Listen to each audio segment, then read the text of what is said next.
Em uma fria noite de dezembro, um vento gelado e inclemente soprava como um lobo faminto pelas gargantas das montanhas rochosas. A poucos quilômetros de Copperhead Creek, Montana, as luzes da cidade pareciam prestes a ser engolidas pela escuridão. A cidade, com um nome que evocava ferrugem, suor e uma antiga corrida do ouro, era um assentamento de mineração esquecido e resiliente. Ela era mantida viva por aqueles cujas raízes estavam tão profundas no solo rochoso quanto as antigas galerias de minas na montanha. Na extremidade da cidade, onde o asfalto cede lugar a uma estrada de cascalho, ficava um antigo galpão desgastado pelo tempo que mais parecia uma fortaleza. Este era o lar do Iron Vultures Motorcycle Club. O nome, que se traduzia como Os Abutres de Ferro, era quase uma maldição em Copperhead Creek. O clube era uma irmandade de forasteiros, ex-militares, ex-operários, cujas vidas haviam se desfeito entre os picos das montanhas e o fundo de um copo de uísque. Eles usavam coletes de couro grossos, com o emblema de uma caveira gravada nas costas. Suas Harleys rugiam como trovões, mesmo quando se moviam lentamente. A cidade os evitava, a polícia os observava, e as crianças eram instruídas a atravessar a rua quando viam um deles. Dentro do salão do clube, mal iluminado por um aquecedor a óleo, Kian Weber, o presidente do Iron Vultures, estava sentado. Eles o chamavam de Grime, sujeira ou imundície, um apelido que ele havia ganhado por seu antigo trabalho como bombeiro em Detroit. Ele foi levado à solidão de Copperhead Creek por uma cicatriz que desfigurava seu antebraço. Kian era um homem cujos olhos conheciam mais histórias do que ele jamais contaria. Eles eram vigilantes, mas por trás de sua severidade havia um cansaço e uma vigilância constante que ele nunca conseguia abandonar. Naquela noite, uma tranquilidade incomum pairava sobre o salão. O estalo suave do velho fogão a lenha, o baque surdo das bolas de bilhar de tanque, o sargento de armas do clube e o leve resfolegar de Doc. Um homem de porte corpulento com conhecimentos médicos inesperados, que estava consertando uma peça de moto defeituosa, preenchiam o ar. O lugar cheirava a gasolina, couro velho e café preto forte. Kian, encostado no bar, passava um pano sobre a madeira polida, perdido em pensamentos, enquanto ouvia o uivo do vento. Lealdade e honra eram as únicas moedas que valiam ali. Mas até elas pareciam ter pouco valor no deserto gelado de Montana. O barulho da tempestade era ensurdecedor, e foi por isso que eles quase não ouviram. Não era o bater furioso ou a batida insistente de repórteres ou problemas, como eles estavam acostumados. Era um arranhão suave e hesitante na pesada porta de carvalho, mal mais alto do que um galho batendo na madeira. Doc levantou a cabeça. Não foi o vento, ele resmungou. Kian hesitou. A essa hora e nesse tempo, ninguém batia na porta dos Iron Vultures, a menos que estivesse procurando a morte ou estivesse tão desesperado que não tivesse outra escolha. Ele pousou o pano e caminhou em direção à porta. As botas rangeram no chão de madeira. Ele puxou a enorme tranca para trás. O vento gelado soprou em sua direção, chicoteando a neve pelo corredor e trazendo consigo o cheiro de geada e de um medo desesperado. No batente da porta, contra a silhueta negra da noite, estava uma menina pequena. Ela tinha talvez 9 anos e tremia tanto que seus braços finos mal conseguiam segurar o urso de pelúcia, que estava com um dos olhos faltando.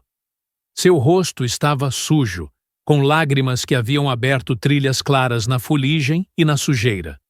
Ela não usava sapatos de inverno apropriados, apenas tênis gastos, que estavam ensopados.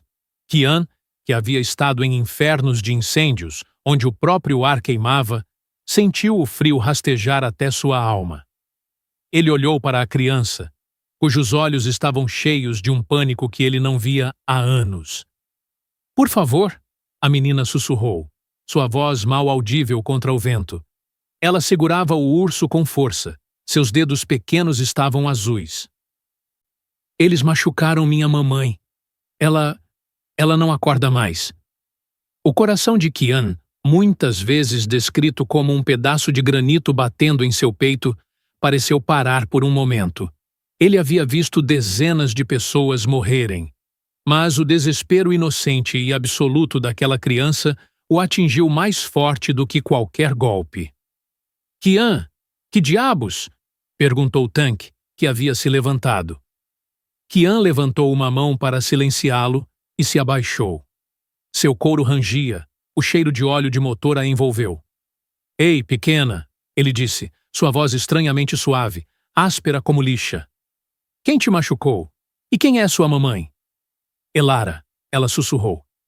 Meu nome é Elara, e mamãe é Serafina. Ela apontou com a cabeça em direção às montanhas, para onde ficavam apenas as minas abandonadas e as cabanas de operários baratas. A casa com a luz azul. Ela tentou escondê-la. Mas ele a encontrou. Ele está de volta. A dor em sua voz era real, autêntica.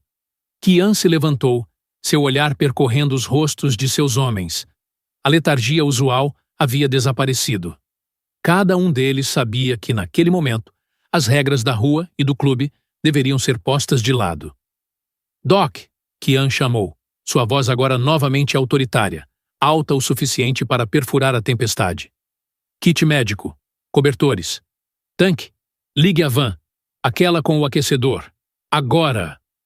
Não houve perguntas, nenhuma hesitação. Doc, largando sua ferramenta, imediatamente pegou o kit de primeiros socorros que era destinado a acidentes de moto. Tank correu para a garagem, de onde logo se ouviu o baque surdo de um velho furgão.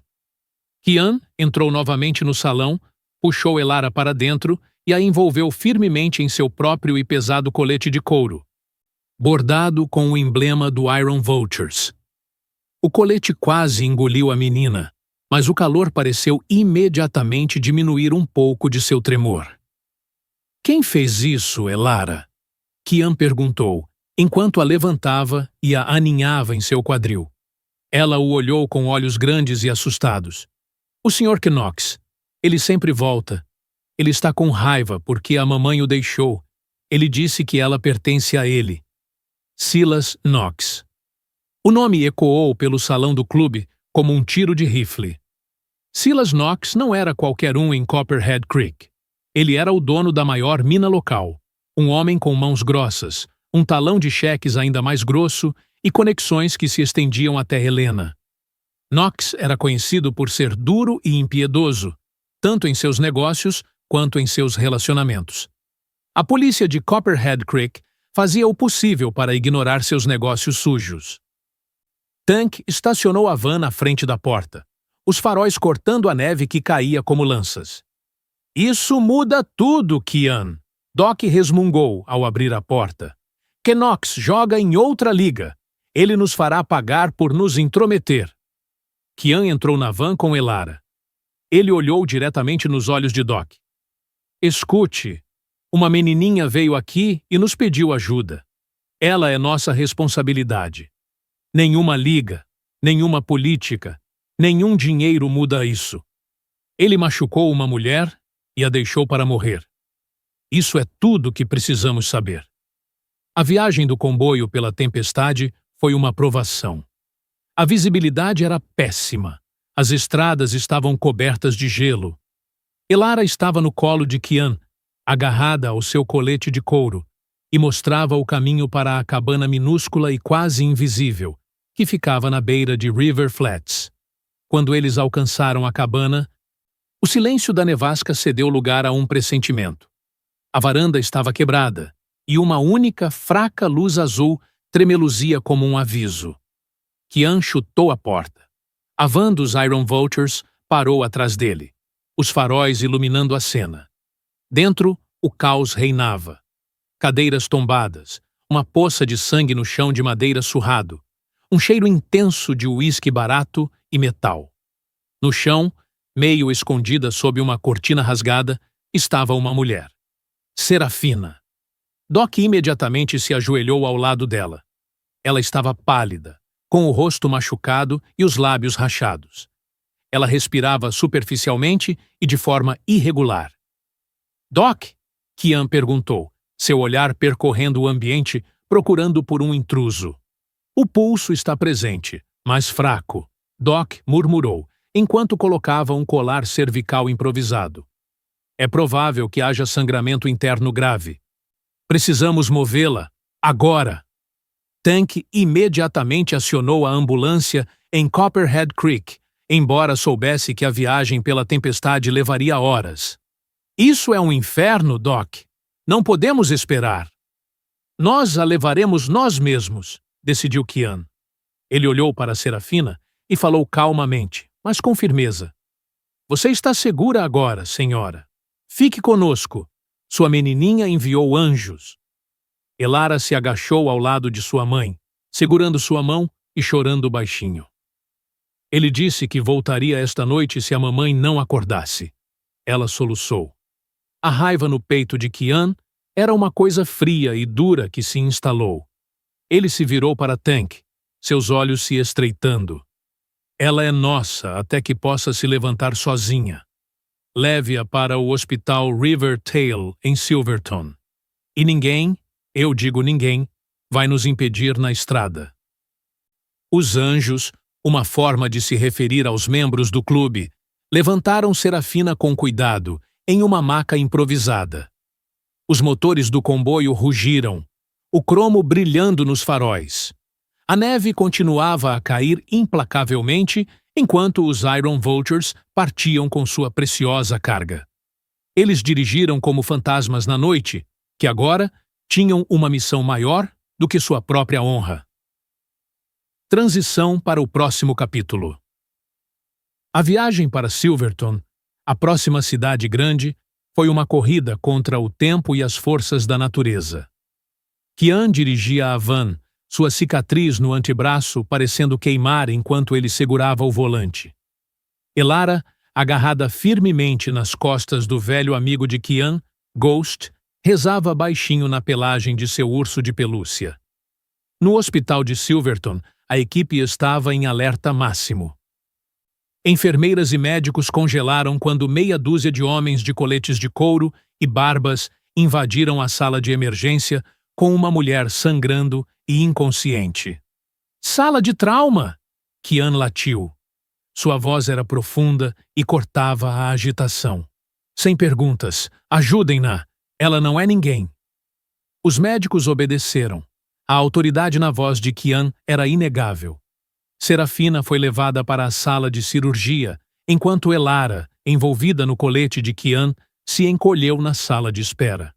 As horas se arrastaram como goma de mascar. Kian e seus homens esperaram em um silêncio inquieto. Do lado de fora, a tempestade havia diminuído, mas a tensão na sala permaneceu. Finalmente, depois de uma eternidade, um cirurgião exausto se aproximou deles. Ela está viva, por um tris, concussão, várias costelas quebradas, sangramento interno que conseguimos parar. Ela é uma lutadora, e a menina, ela salvou a vida dela. Kian soltou um suspiro profundo, seus ombros relaxaram ligeiramente. Ele olhou para Elara e sorriu suavemente. Ela vai ficar bem, pequena. Ela vai se recuperar. Elara se aninhou nele, e naquele momento, ela perguntou algo que Kian nunca esqueceria. Os Vultures são realmente anjos? Kian deu um leve sorriso. Não do tipo com harpas e auréolas. Nós somos apenas o tipo que aparece quando ninguém mais o faz. Quando o médico perguntou sobre as formalidades e o pagamento, Kian se adiantou. Coloque na minha conta. Ela é família até se levantar. Tudo o que ela precisar será pago, discretamente. Do lado de fora, enquanto a manhã amanhecia, os Iron Vultures esperavam em silêncio. Seus motores funcionavam em marcha lenta, uma oração profunda e vibrante sob o céu cinzento. De volta ao salão do clube, em Copperhead Creek, Uma fogueira queimava na antiga lareira de pedra. Elara dormia profundamente no sofá, coberta com um cobertor 3 vezes maior que ela. Kian olhou para seus homens, cujos rostos estavam iluminados pelo sol da manhã. Doc apontou para um ponto em círculo vermelho em um mapa antigo. Território de Silas Knox, a mina principal. Ele tem alguns capangas que usa para seus trabalhos sujos. Os olhos de Kian se estreitaram. Ele atacou a casa errada. Não estamos trazendo guerra, estamos apenas trazendo equilíbrio. Um dos homens perguntou com cautela. A polícia? A polícia se move devagar em Copperhead Creek. Kian respondeu friamente. Nós não. Os Iron Vultures não responderiam com violência, como todos esperavam. Eles responderiam com algo que Silas Knox temia ainda mais do que uma briga. Eles tirariam seu poder. O trovão das Harleys rolou por Copperhead Creek pouco antes do nascer do sol. Uma promessa profunda e sinistra a um homem que pensava estar acima da lei. Em algum lugar no hospital de Silverton, Serafina se mexeu, sem saber que um exército de abutres de ferro estava prestes a reescrever seu destino. O segundo capítulo desta história mostraria como a verdadeira força é encontrada, não no punho, mas na pátina da justiça. A fria névoa da manhã de Montana estalava com o profundo e constante ronco dos motores Harley. Os Iron Vultures não estavam dirigindo rápido, mas com uma determinação que era quase mais alta do que seus motores no silêncio que se seguiu à tempestade. O objetivo não era vingança. Pelo menos não no sentido usual.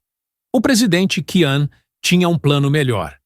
Ele sabia que Silas Knox sobreviveria a uma briga, mas não suportaria a perda de seu poder.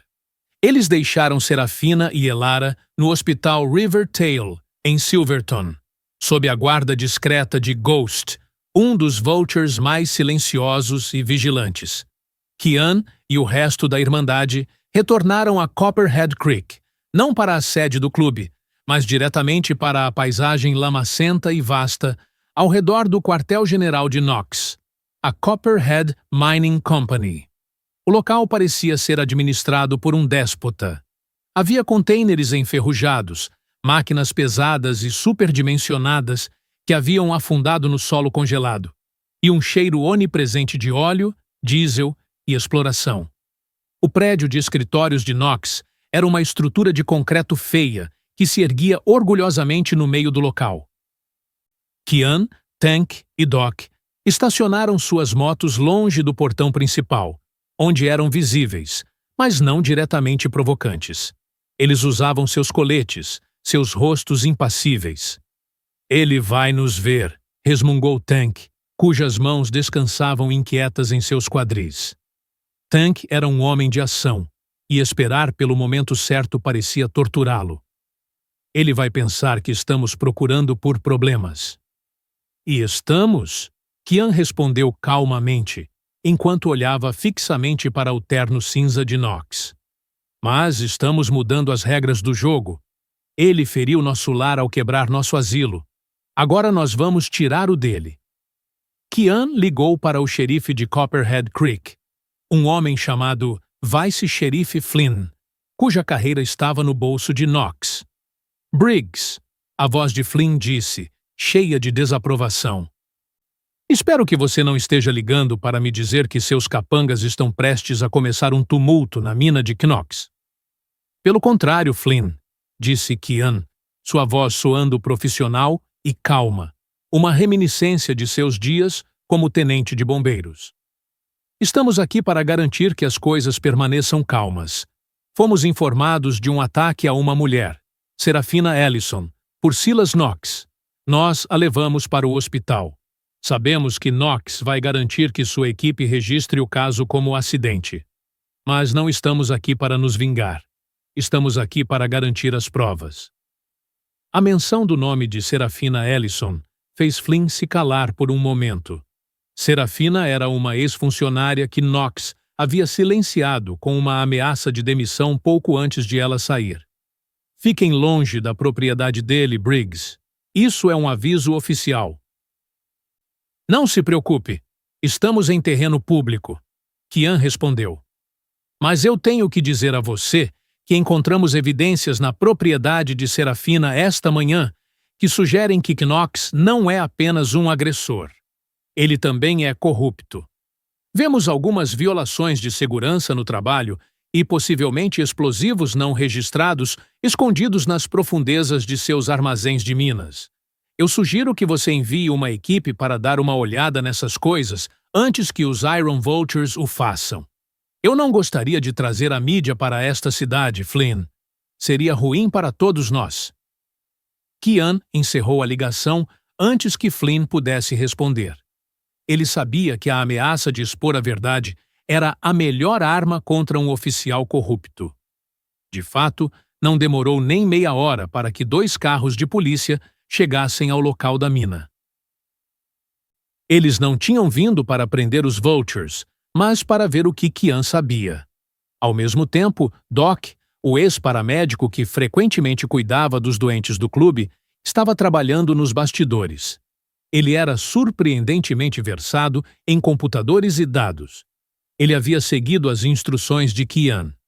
Encontre as rachaduras na armadura de Knox, em um café na periferia da cidade, com um antigo laptop movido à energia do clube. Doc invadiu o banco de dados mal protegido da administração de mineração. Não ilegalmente, mas através de um antigo cartão de identificação de funcionário. Kian, você estava certo, Doc comunicou pela rede privada do clube.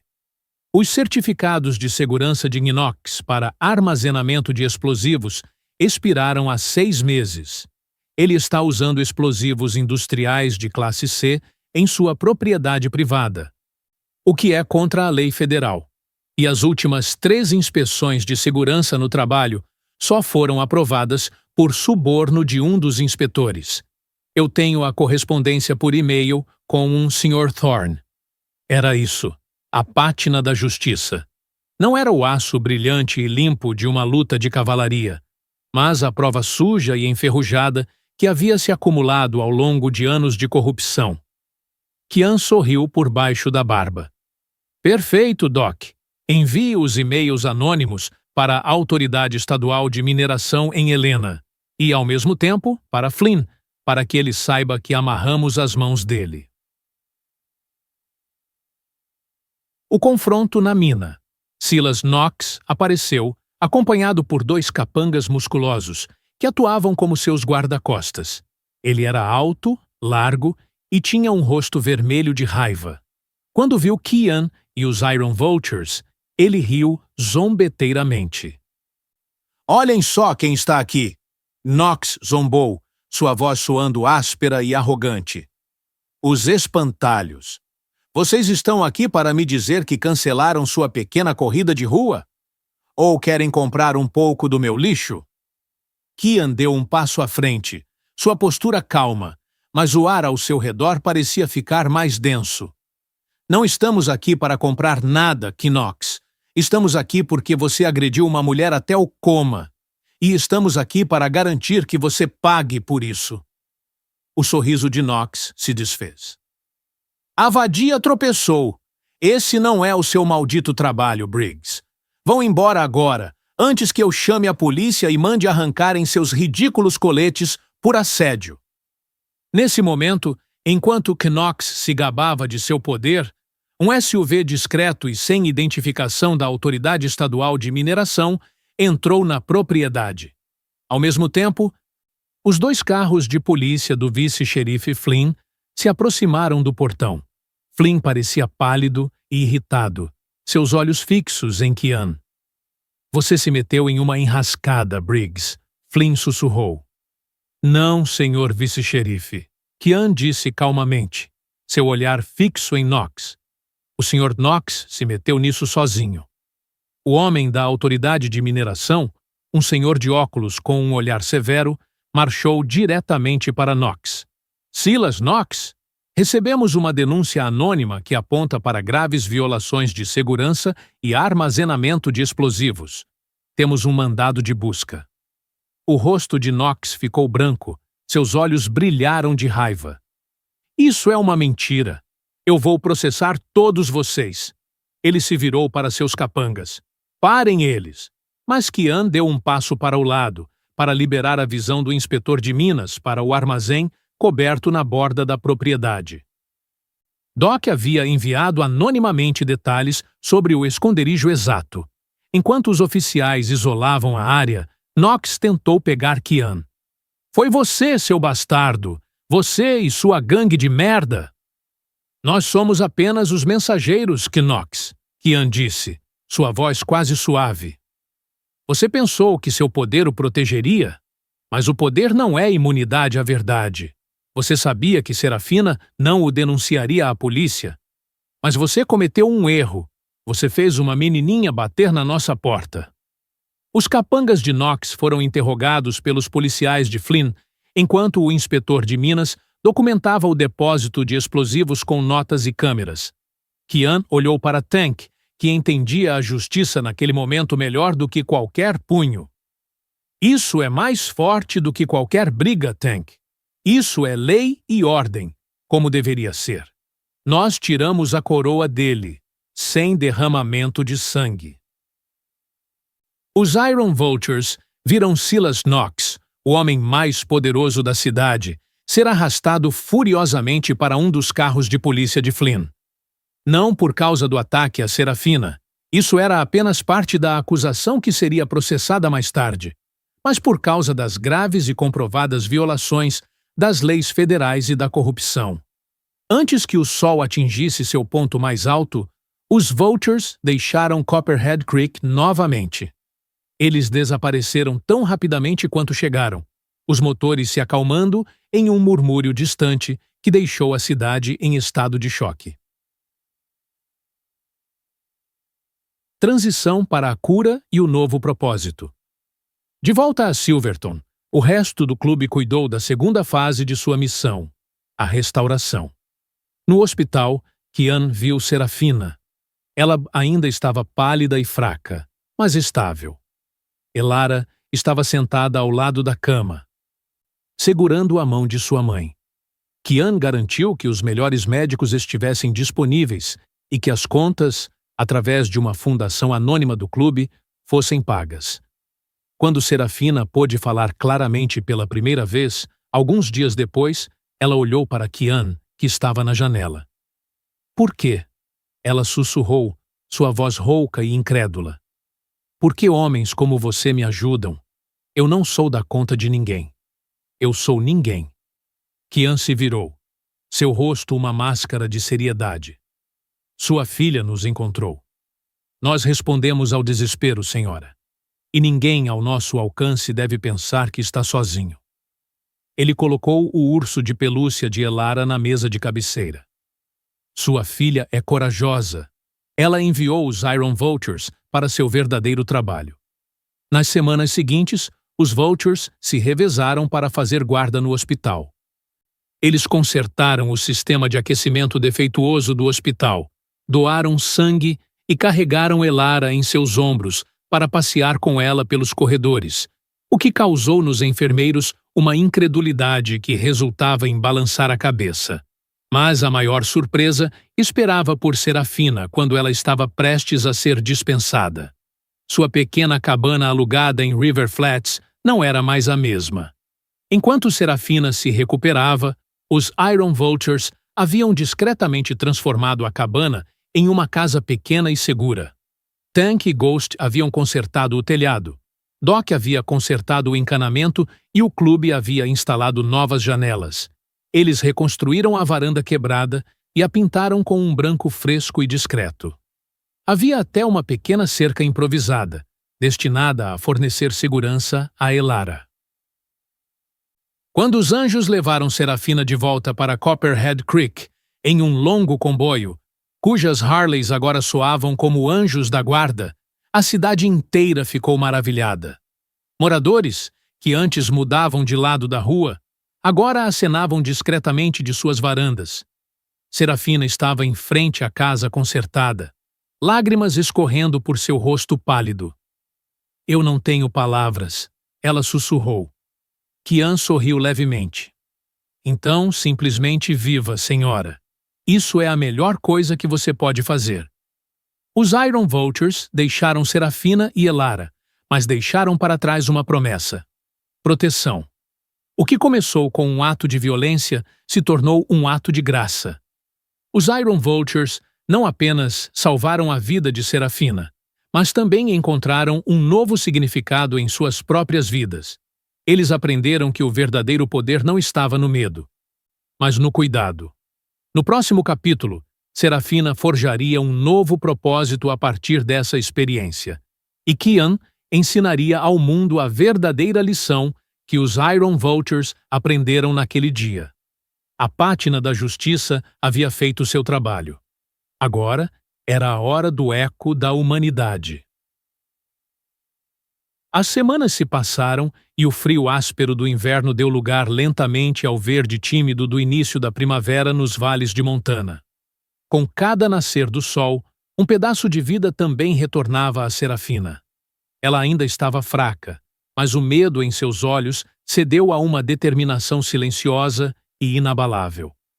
A pequena cabana, reparada pelos Iron Vultures, agora exalava um calor e uma segurança que ela nunca havia conhecido antes. Elara, a menina que havia colocado tudo em movimento, floresceu. Os Vultures não eram mais forasteiros temidos para ela, mas sim seus tios de couro. Ela frequentemente se sentava nos ombros largos de Tank no salão do clube, ria enquanto Doc a ensinava a usar ferramentas mecânicas simples, ou ouvia Kian contar histórias de seu tempo como bombeiro.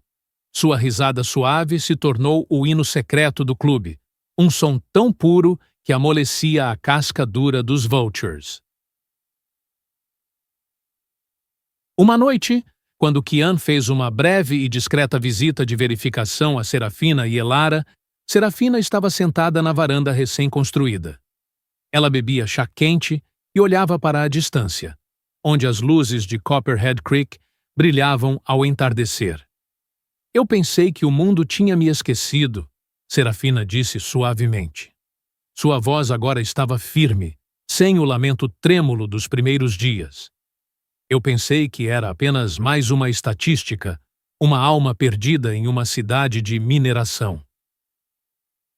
Kian se aproximou. Esse é o truque que pessoas como Knox usam, Serafina. Eles fazem você acreditar que você é ninguém para que você não lute. Serafina o olhou diretamente. E você, Kian? Os Iron Vultures. A cidade inteira tinha desistido de vocês. Mas vocês agiram quando ninguém mais o fez. Vocês tiraram o poder dele, sem disparar uma única arma. Ela fez uma pausa. Eu não posso simplesmente aceitar isso sem dar algo em troca. Eu tenho que fazer algo. Não para mim, mas para a próxima Elara. Essa frase, a próxima Elara, atingiu Kian profundamente. Ele entendeu imediatamente. A proteção dos Vultures havia sido uma reação. Serafina queria criar uma prevenção. Juntos, eles começaram a desenvolver uma ideia. Serafina usou suas experiências para forjar um plano. Kian usou suas habilidades de logística e organização de seu passado como socorrista de emergência. Os Vultures forneceram discretamente o capital inicial anonimamente, através do mesmo fundo que havia pago as contas médicas de Serafina. Finalmente, Serafina fundou a organização sem fins lucrativos, The Seraph Wing, a Asa do Serafim. A missão: um sistema central de emergência e um abrigo seguro para vítimas de violência doméstica e abuso de poder nas regiões de mineração remotas de Montana. A sede do Clube dos Iron Vultures se transformou extraoficialmente em um centro de comando. Os homens, cujas mãos geralmente só agarravam ferramentas ou guidões, agora ajudavam a preencher formulários, consertar veículos doados e organizar a publicidade. Um dia, Elara trouxe uma nota escrita à mão para o clube. Era sua ideia para o primeiro grande evento de arrecadação de fundos, Ride for the Brave, Passeio pelos Corajosos. Os Iron Vultures seguiram este chamado. Eles organizaram um passeio de moto que se estendeu por 50 milhas pelos vales. Mais de 100 motociclistas se juntaram. Não apenas Vultures, mas também veteranos, famílias e até alguns policiais de Silverton, que reconheceram silenciosamente a justiça de Kian. Serafina estava no ponto de partida, segurando um microfone. Ela usava um colete de couro emprestado, em cujas costas não havia a caveira, mas a palavra Hope, esperança, bordada. Eu pensei que ninguém nos ajudaria. Ela começou, sua voz tremendo apenas levemente. Mas a bondade às vezes veste couro. Vocês me mostraram que o poder não significa espalhar o medo, mas proteger os outros. A multidão explodiu em aplausos. O comboio, liderado por Serafina e Elara, partiu. A mesma estrada que um dia havia trazido terror, agora carregava amor, rugindo pelas colinas. Lição e missão pedagógica. O sucesso do Ride for the Brave superou todas as expectativas. Tantas doações foram arrecadadas que Serafina pôde abrir o primeiro abrigo em Copperhead Creek, em um antigo centro comunitário vazio. Kian foi quase arrastado para o centro das atenções na cerimônia de abertura. O prefeito, que antes havia criticado duramente os Vultures, apertou publicamente a mão dele. Eu nunca pensei que diria isso, Briggs, mas você e seus rapazes devolveram a alma a esta cidade. Kian deu de ombros modestamente. Nós apenas fomos para onde éramos necessários. Na entrada do abrigo, havia um mural que Elara havia pintado ela mesma. Ele mostrava motociclistas com asas de serafim gigantes, formando um círculo ao redor de uma mãe e seu filho. Abaixo estava escrito: Ninguém anda sozinho. Quando Serafina mostrou a Kian a pintura, seus olhos brilharam. Você mudou tudo, ela sussurrou. Kian olhou para a pintura e depois para a risonha Elara, que estava mostrando a uma nova residente do abrigo um helicóptero de brinquedo. Não, ele disse suavemente, sua voz rouca e honesta. Sua menininha mudou todos nós. Ela nos devolveu nosso propósito. Neste ponto de virada da história, a lição mais profunda está escondida para o ouvinte, além das motocicletas e dos coletes de couro. Kian se adiantou diante da multidão reunida, sua voz rouca ecoando pelo local. Escutem-me todos. Os Iron Vultures eram um grupo de homens que se consideravam almas quebradas. Nós pensávamos que a força vinha do barulho de nossos motores ou da espessura de nosso couro. Mas então, uma menininha, sozinha e assustada, bateu na nossa porta. Ela nos lembrou do que a verdadeira força realmente é. Kian levantou a mão, cujas cicatrizes eram do incêndio em Detroit. A verdadeira força não é a capacidade de atacar. A verdadeira força é a capacidade inabalável de proteger. E isso é proteger aqueles que não têm voz e que são os mais vulneráveis. Ele falou sobre Silas Knox, que agora estava na prisão. Knox pensou que seu dinheiro e seu medo o tornariam intocável. Ele pensou que poderia roubar a vida de uma mulher porque ninguém estava olhando. Mas nossa mensagem hoje, e esta é a lição para todos em Copperhead Creek e além, é a seguinte: não importa quão poderoso você seja, se você causar dor aos outros, a comunidade o derrotará. Não com violência, mas com a verdade e a empatia de uma comunidade unida. A missão pedagógica. A história dos Iron Vultures é uma prova do poder do arrependimento e da transformação. Ninguém está longe demais da redenção. Os Vultures eram forasteiros, temidos e condenados. No entanto, sua capacidade para a mais profunda humanidade mostrou que qualquer um, independentemente de seu passado, pode encontrar um propósito maior e se tornar um anjo da guarda. Não se deve julgar ninguém precipitadamente com base em preconceitos. A empatia como arma contra o abuso. As ações de Kian provaram que a arma mais eficaz contra a opressão não é a violência física, mas a exposição sistemática da injustiça e a mobilização da comunidade. O maior sinal de humanidade é agir quando todos os outros desviam o olhar. A importância de olhar. Serafina e Elara foram salvas porque alguém ouviu. A mensagem para os espectadores é assumir a responsabilidade de olhar. Cada batida hesitante na porta, cada pedido de ajuda, por mais silencioso que seja, merece atenção. Serafina ficou ao lado de Kian, seus olhos brilhando. Quando eu fugi com Elara, pensei que não havia mais esperança. Mas esses homens não apenas salvaram minha vida. Eles me mostraram que a verdadeira família e a verdadeira justiça são encontradas onde menos se espera. Nós não andamos mais sozinhos.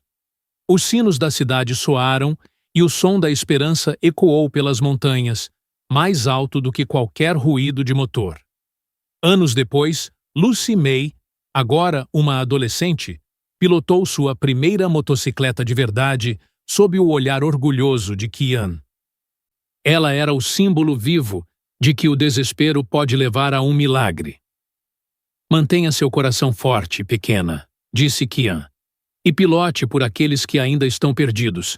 É por isso que nós pilotamos. A história da pequena Elara e dos Iron Vultures não era apenas uma história sobre motocicletas e couro. Era uma lição atemporal. A compaixão é mais alta do que qualquer motor, e é a única força que pode transformar uma alma condenada em uma asa de serafim.